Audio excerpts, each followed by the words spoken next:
wherever they're trying to get you, because you're just a number to them, you know, you're not anything. This is from the Marine side. Whenever I was going to join the Marines originally, you can join the military under what's called a guaranteed contract, meaning that when you get done with your boot camp in whatever branch you're in, that you get to pick your job beforehand, and that is going to be your job no matter what, at least for your first enlistment. I didn't know that was a thing at all when I first started this whole journey. And when I was going the Marines, he said that, no, we just put you in there. Every Marine's a rifleman first, and we'll pick your job for you. You'll get to pick from a list or whatever afterwards. That was the biggest lie. Like, that's a life-altering decision that a lot of people don't understand. Another pretty big one is that whenever you're about to join the military, you're in what's called the Delayed Enlistment Program. It's short for DEP or DEP, and legally DEP doesn't mean jack shit. You could quit literally a second before you step on the airplane or the bus or however you're getting to boot camp, and you will have no legal repercussions at all. They don't say that very much, because obviously they would have a lot more people quitting. Their job is to try and, like, you know, hook you in, and they get rated based on how many numbers they get. So yeah, they don't mention that very much. But yeah, you can, if you're ever going to join the military, if either of you are ever interested, you can say fuck you up until the moment you get to boot camp, pretty much. Is everyone in the Okay, I will say this. The Air Force has the most, maybe.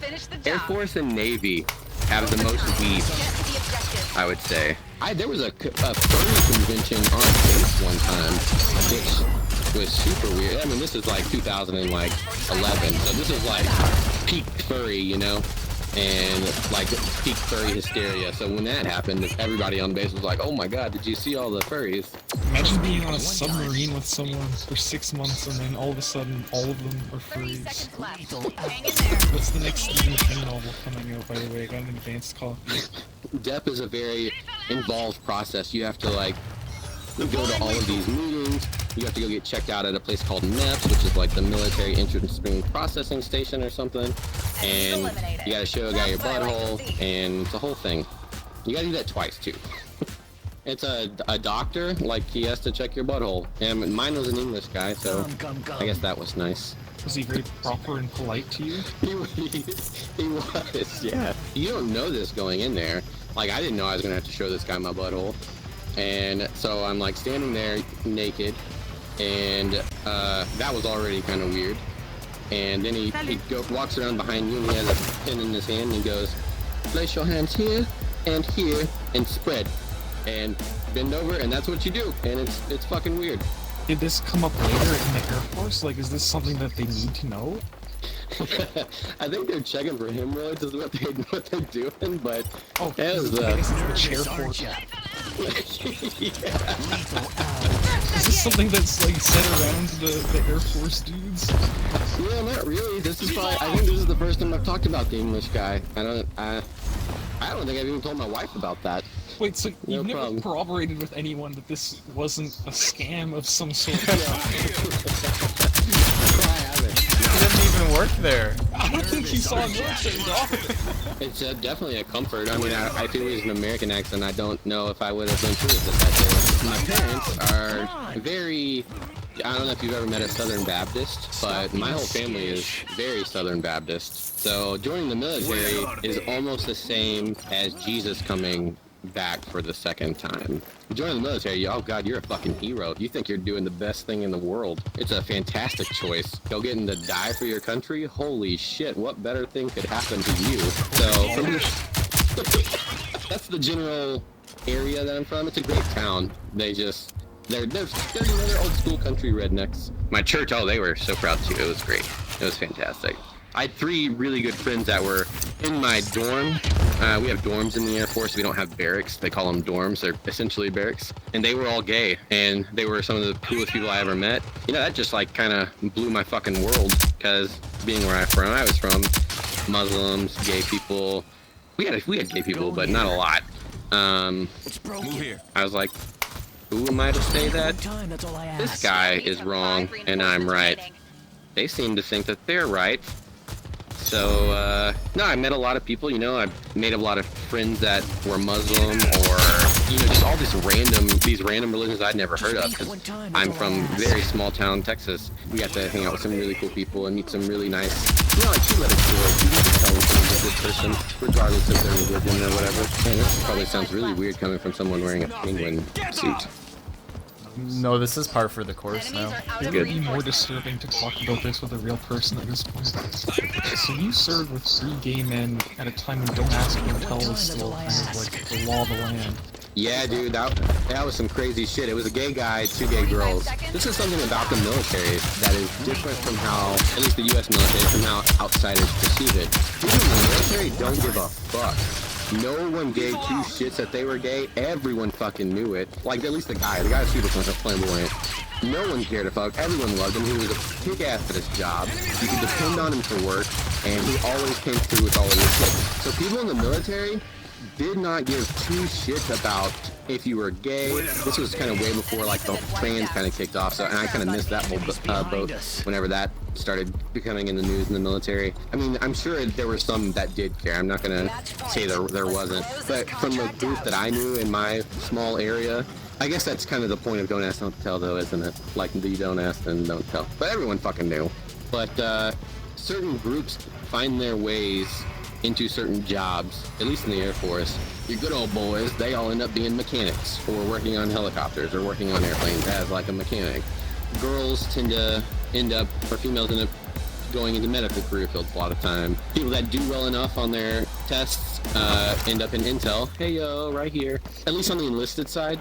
On the officer side, it's totally different. Their shit does not stink, if you were to ask an officer. You wanna go into the officers?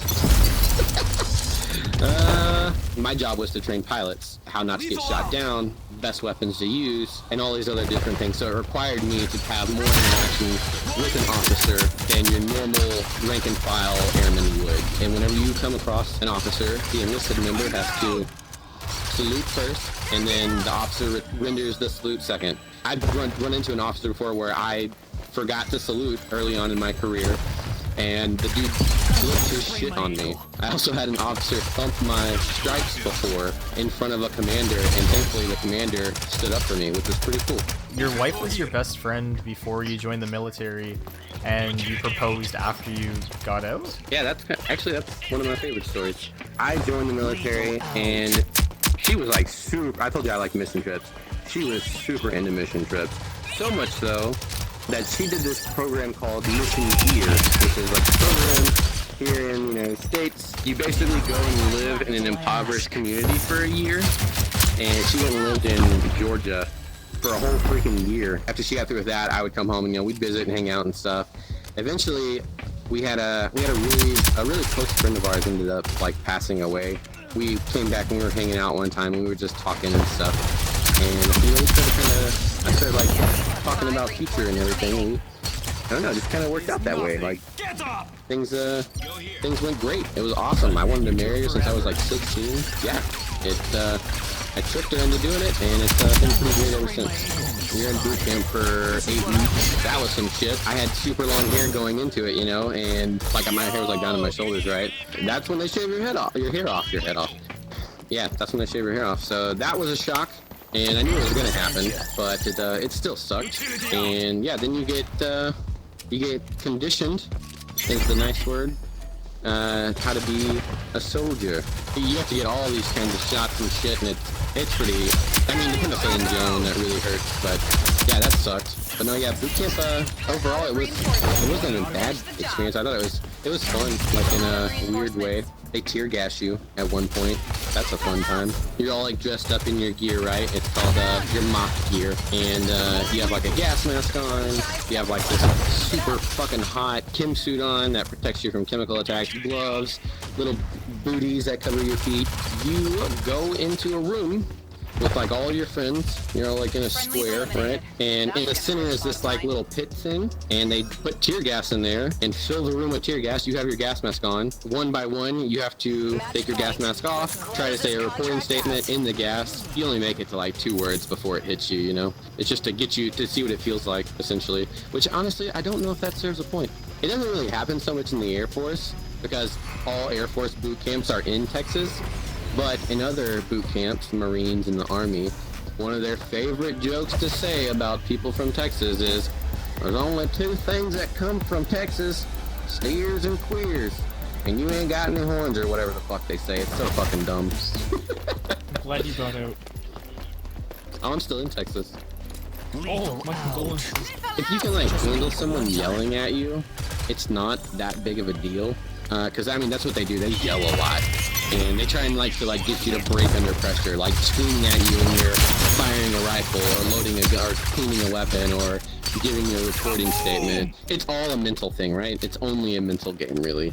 There's the physical aspect of like, you just have to be in like generally good shape when you first get there, and by the time you're done, you'll be in pretty good shape. As long as you can handle a grown man screaming at you, boot camp's not that bad. I know, and there's going to be a lot of people that are going to see this, and they're going to be like, well, that's because you went from Air Force boot camp. You didn't go to Marines. Marine boot camp way harder.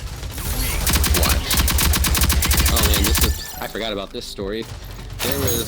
There's always someone who tries to commit suicide at boot camp, like every time. Okay, so in the Air Force dorms, we have to use these floor polishers to clean the floors every Sunday. You have to take all of the bunk beds out. These are 60-man bays. You take every single bunk bed out of these 60-man bays. There's 2 of them, and you have to strip the entire floor of its current polish, which is an insanely difficult task to do. This is just a long way to tell you that we have a floor polisher, and it has a really, really, really long cord because it has to go around these 2 giant bays while you're polishing. One day, we're exercising underneath, and our brother flight is next to us, and a floor polisher drops from the window and crashes next to them and just shatters. I don't know if this is a common thing. I was only there once, but they knew what happened. They ran right up there, and there was this like 18-year-old kid who had tied the extension cord, or the cord from the polisher, around his neck, trying to throw the polisher out the window to hang himself because it weighs a lot. But the cord's really long, and the drop's not that far, so there was a lot